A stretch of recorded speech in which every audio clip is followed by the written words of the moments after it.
Hello again, and welcome to another episode of Orgullo Hispano. This is a podcast put on by the Hispanic Leaders Network, and we have a very special guest with us today. But before I introduce him, I do want to thank our sponsor, Link, a product of Extraco Banks.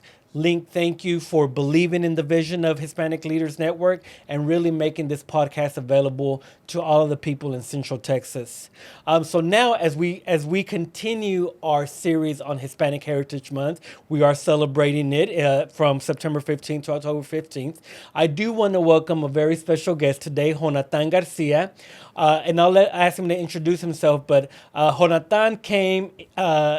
Works with Impact Research and has really just flourished, and he's busy in the community doing great things for the Latino community. But he has a cool and interesting story. So Jonatan, thank you so much for being here. I appreciate you taking time out to speak with us today. Yeah, thank you, Hector. It's a pleasure to be here. Yeah. Now, so before we get into your background, I do want to talk a little bit about you and Impact Research. So first, tell us what Impact Research is, and then tell us a little bit about what you do there. Sure. Yeah. So Impact Research is a liver clinic, and we do clinical research, clinical trials with medications that are upcoming. We primarily focus on fatty liver disease, and so fatty liver disease doesn't have an approved treatment right now. And so we try to really help raise awareness in the community about fatty liver disease. Sure. And then try to help identify those with fatty liver disease. Yep. And then we have options through clinical trials, medications that have shown a lot of promise already to improve liver disease. And so we have a free liver health scan that we try to offer. Okay. It's free. You get results right away. You just call and schedule. And then we can give you the results right away. You get a consultation, free consultation with our providers, Dr. Gunn, or one of our other providers. And your results get right back to your provider if you choose to. And so that's Impact Research. Yeah. And so what I've been doing. Before, so fatty liver, I mean, and coming to find out, just working with you and chatting with you and Dr. Gunn, it actually affects a lot of Hispanics, yes, not only nationally, but even in our area. So talk about that a little bit as well. Yeah, that's please. Great. So Hispanics in general have a higher propensity for fatty liver disease. And so it's in the genetics. They found something in the genes that actually makes Hispanics, and even more so Mexican background, to have a higher likelihood that they have fatty liver. And so it really is a silent disease. And so you really won't know until it's too late. And so especially I'm trying to help, get in the Hispanic community. Sure. Here in Waco, trying to raise awareness, trying to get as many people to come get a free liver health scan. It only takes about 30 to 45-minute visit with us. Not too much of your time, and it's really worth your time and effort. Well, and so I know that's your, we've seen you a lot in the community, especially with the Hispanic community here in Central Texas, just really telling that story because we aren't the best at taking care of ourselves health-wise. And so I'm glad that we have people like yourself that are saying, hey, just take half an hour of your day, come get checked out. The best case scenario, you're good. But if there is something that you find, then you walk them through that process of what the next steps are. Yeah, that's excellent. Just like that, yeah. Awesome. So thank you for doing that, and please let Dr. Gunn know thank you as well. But also, one of the things that we wanted to chat about is you personally. You even talked about, here in Central Texas, a lot of what we see are Hispanics, Latinos of Mexican descent. But that's not the case for you. Yeah, so my parents and I'm from Puerto Rico, a city called Caguas, Puerto Rico, is where my family's from. I love it. Yeah. And so tell us a little bit about your upbringing, with your background, being Puerto Riqueño, what that was like growing up, because you weren't even born on the island or the States. You were born in Europe, right? Yeah, that's true. So I know there was a conglomerate of maybe cultures that you were growing up with. Yes. So what was your childhood like? Yeah, so my dad was in the Army, in the U.S. Army, and so we moved around about every 3 years. And so it happened to be that my dad was stationed in Germany when I was born. Okay. And so I was born in Germany, and then kind of randomly, I ended up back in Germany for high school. And so that was a Interesting. really neat, experience doing high school in Germany and having been born there. But yeah, just like you're saying, my Puerto Rican culture came with me. Of course. My family, and what we ate. And I learned Spanish first for the first 5 years or so before I started going to school. And then traveling to all sorts outside of the continental U.S. We did live in Puerto Rico for a few years, and then we lived in Panama. Nice. And then in Germany. So I definitely got to experience cultures within the military community, Sure. but also all these places that I was living in. Well, and so you bring up a good point also, because I think there's still this idea that if you're Hispanic, it's the same thing.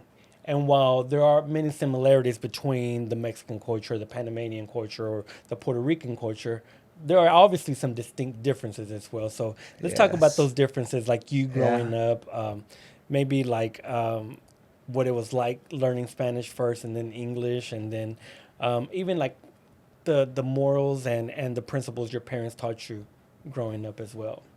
Yeah. So I remember, having learned Spanish first as my first language, and then coming into school, struggling initially, being part of like ESL classes, English as a second language classes.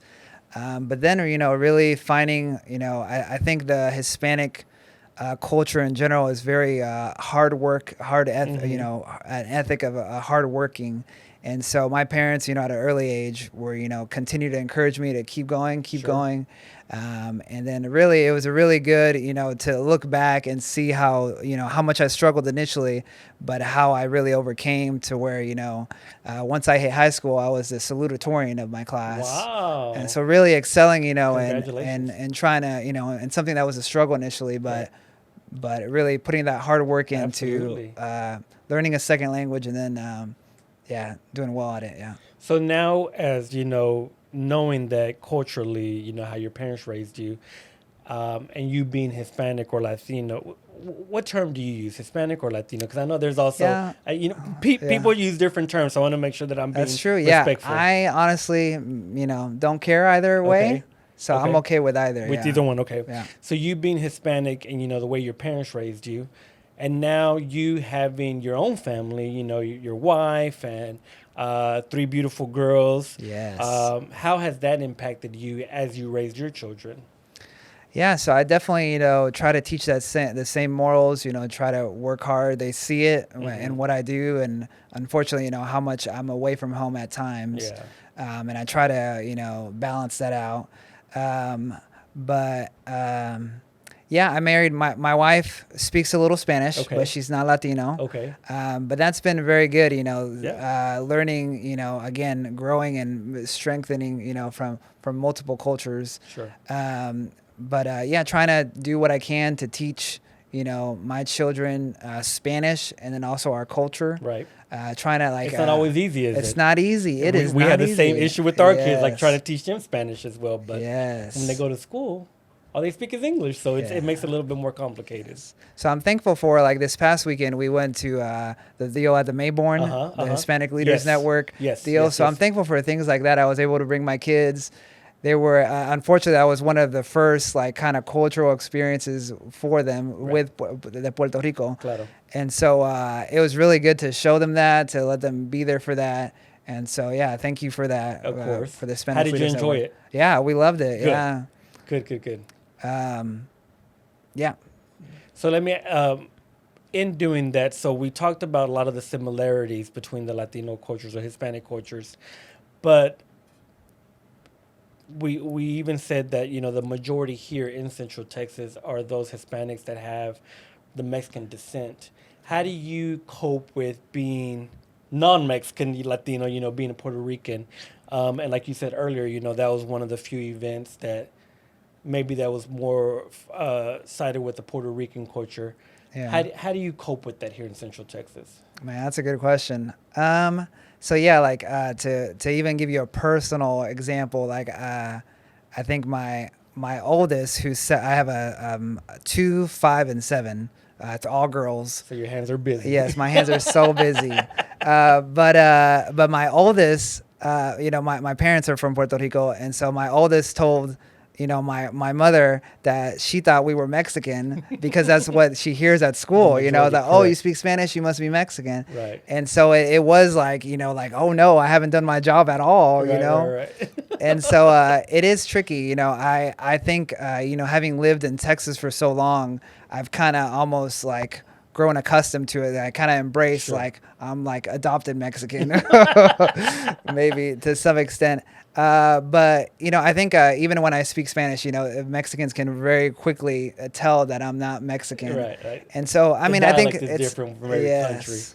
Uh-huh. And so otherwise, I haven't. It's not something that I think about. It's not a problem for me necessarily. Sure, I'm okay. sure. I love the Mexican community Yep. and all the friends that I've made over the years. Uh-huh. So let me So- ask you, what would you say some of the differences are with the Puerto Rican culture versus other Hispanic or Latino cultures? Yeah, I mean, and definitely. Jonathan, the reason I Yeah. ask is because I think it's important for our listeners and our viewers to understand that yes, we're Hispanics, yes, we're Latinos, but there are still some differences, and not that one is better than the other. It's Yeah. just that we're different, and that's okay. We learn how to appreciate each other's differences. Yeah. The big difference that I come across a lot is just the language, Uh-huh. the dialect, Uh-huh. not only in how we speak, but the words. There's so many Correct. words that are different. It's not anything that keeps us from communicating, but there's words that I've almost like struggled at times to remember the Puerto Rican word because I've been here so long. Right. But still, yeah, just there's a lot of words that are different in the dialect. But other than that, our food, it's not tacos for us. Right. In What is Puerto it? Rico, it's a lot of arroz con gandules. Gandules, yes. Man, let's see. Do you make it at home? No, not as much. I should, but my parents visit a lot often, Uh-huh. and we come over there enough to where my kids and my family are constantly being exposed to. So your parents are still in Puerto Rico. So no, so my dad retired in San Antonio. Okay. So they're about 3 hours Okay. away, Okay. and so we see them fairly often. Yep. To get arroz con gandules, tostones, Tostones, coquito, coquito for all the kids. No, I was kidding. Yeah, and lots of we I don't know if like arroz con we have a lot of I think like rices and everything, and I think that's common like Right. like horchata is Yeah. has a lot of rice, and like all of our I think that's my wife's like biggest complaint is like why is there rice and everything, like our desserts are rice, like arroz con dulce. Appetizers have rice, Yeah. our drinks have rice. Yes. But I think that's the beauty of it. So you are, like as you mentioned, your wife is not Latina, but you being Latino, bringing both cultures together.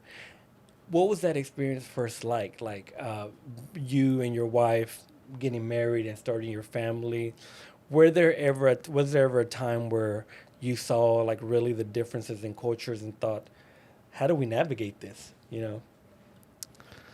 Yeah, I think I think like most couples, her and I had no real issues, but it's when you involve all the family, right? You marry each other's families. Correct.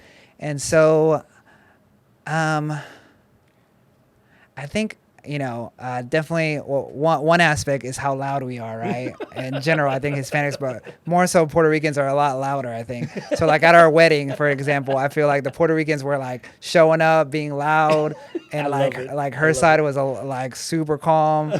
And so just seeing that difference was a big difference. And then in general, I think more long term, the difference of like doing things together. I think Hispanics love to like have big, including everybody, having lots of family. Correct. So I think that's one of the common things that I've seen with other similar situations with other people, where Hispanics want to do everything together and be in everybody's business, maybe.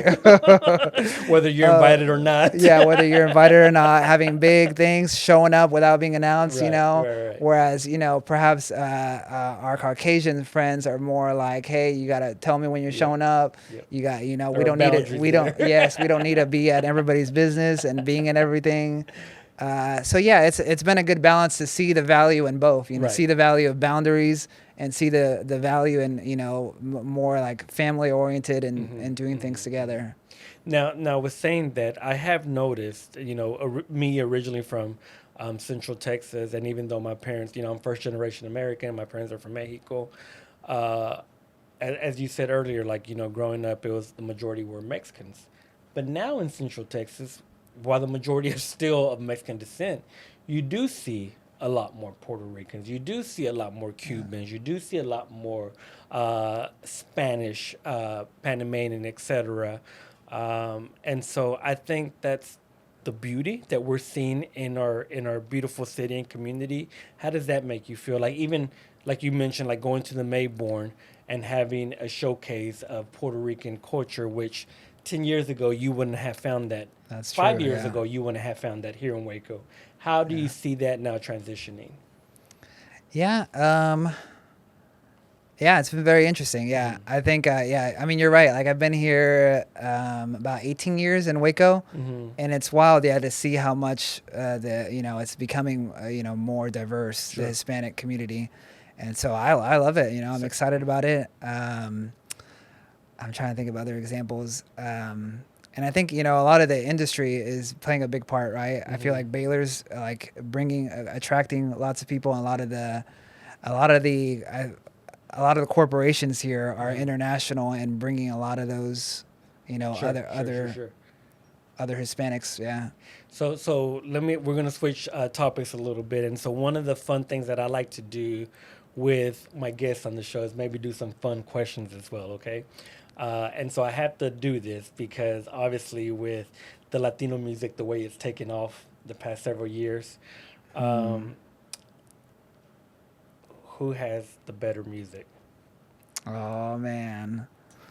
Puerto Rico, of course. What? Well, we have seen a lot of artists coming from Yes, Puerto Rico, that's true. especially within the last few years. And so, whereas before we didn't see these artists, especially Puerto Rican artists, and I say Latino music because that's really where we see it coming from. You wouldn't have seen them on the Grammys. You wouldn't have seen them on MTV Yeah. Awards, et cetera, things like that. And now you turn on the radio and they're on mainstream music, Yeah. and that wasn't the case growing up. So Yeah, that's true. how does that feel, knowing that, like, when you turn on the radio and you hear some Puerto Rican artists, how does that make you feel, man? Yeah, no, I mean, I think it's great. Yeah, no, you're right. Like, I feel like it's a normal thing. If I say Puerto Rico, people are going to know that, Yep. it's not like some obscure country that no Correct. one has heard of. Correct. It's wild how small Puerto Rico is, Right. and how big, I Of an think. impact it has. Yes, Agreed. exactly. So yeah, no, I mean, I love it, and yeah. Now, over the next several years in Jonatan's world here in Central Texas, with your Puerto Rican background, if you could bring something to the community that would enrich us culturally, especially from the Puerto Rican culture, what would it be? Ooh. Would it be a restaurant? Would it be a store? Would it be... Yeah. Yeah, I think, for sure restaurants, Okay. bringing more food, Puerto Rican food. There's a food truck, and I apologize for not remembering the name, but there's a food truck in China Spring Okay. that's doing Puerto Rican, like, fusion Love it. food. That's really good. But yeah, more restaurants with Puerto Rican food. But then, thinking back of the Mayborn, like, just having more, like, Cultural events. yeah, cultural events, Puerto Rican artists, Yep. coming Yep. in here more. Yeah, I think that's the biggest thing: food and music. Right. Yeah. Because and if you think about it, once again, Yeah. with the Latino culture, you would agree it's what unites us the most is food and music. Yeah. That's what we're passionate about, we love, we enjoy. And so I think that's very interesting you say that, because I think even that transcends the cultures, the different Yeah. countries, et cetera, things like that. And even, so it's funny, even working at a radio station, when we have a regional Mexican station.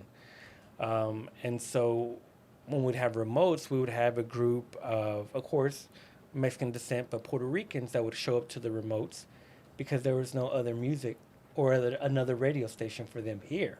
Yeah. Well, now there are more stations that have artists from Puerto Rico or from Cuba or Paraguay, more of the Latino that have become mainstream. And it is only because of the need that has been here that the growth of Latinos outside of the region of Mexico that are either coming to Central Texas or have grown up with the culture. And I think individuals like yourself that are striving to, especially you in the medical world, are really trying to make a difference and impact in our community. I think that just speaks volumes, because even as you would know, and you probably know better than I do, the access to exams or healthcare for Latinos hasn't been historically very good. And so for impact research to play a role in that in our community, I think that's very beneficial. So thank you again for that. Yes. Now, if somebody wanted to get, going back to impact research, if somebody wanted to get information on how to get tested or just have questions, how do they contact you? Yeah, so as far as information, we do have a website, impactresearchtx.com. Okay. But otherwise, the biggest thing that you can do is just call us. Uh-huh. You're not going to get a machine. You're going to get a real person that speaks English and Spanish, and that person will be able to schedule you. We have the free liver health scans, and we also have clinical trials for all sorts of different diseases. Yep. And so, and what that really means is you'll get, close care, closer than what your doctor can give you. And most of our studies will pay, so you'll be compensated for your time, and Okay. you get free health service. So not only is it free, then you get money on top of that. Yeah, so you're compensated for your time with us, and then you get lots of free care, free exams for all sorts of things, blood work and everything as part of these trials. And we really view the participants in our trials as heroes, because really without them, we can't advance medicine. We can't continue making medications. Sure. And if, to give you an example, if Hispanics didn't participate, the medications that come out and are approved wouldn't have Hispanics in mind. Wow. And so that goes along with all the minorities, right? African American and all the other ones. If they're not included in clinical research, then the medications that will come out, and all those same minorities will take the medication, but we haven't tested it on them. They So won't. you don't know what type of impact. It could cause bad effects, right? Side effects, or it might not even be as effective on them. Wow. And so really in clinical research, we want to include as much as we can, so that way when the medication comes out, we know like there's specific medications that, because they've been able to include those, they know like maybe Hispanics need a different dose because of how it works with the genetics or something like that. Right. And so it's really important, in these trials that we include a wide diversity in clinical research, so we can really make a good treatment plan for everyone. Yeah. Well, Jonatan, thank you for being here. It's been a pleasure chatting with you, and I know we'll run into each other in the future. I know you'll continue doing great things for our community. Can I say our phone number? Please. I apologize. No, go for our it. phone number, sorry, I forgot to say it, but 254-294-4780. And we'll also That's put it on the screen. Yes, sounds good. But thank you for being here. Yes. Thank you for doing what you're doing with impact research, and also personally. Please keep pushing for more diversity, even here in our community, because our differences make us that much stronger. Yeah. And so thank you to all of you watching, listening. Once again, thank you to our gracious sponsored Link, a product of Extraco Banks. Until next time, take care and God bless. This episode of Orgullo Hispano was made possible through the generosity of these sponsors. The Hispanic Leaders Network is a nonprofit 501c3 organization. Our vision is to develop and empower current and future leaders to make a difference in the community. To sponsor a future Orgullo Hispano podcast episode, visit our website at www.hln-waco.org or email us at hlnwaco@hln-waco.org.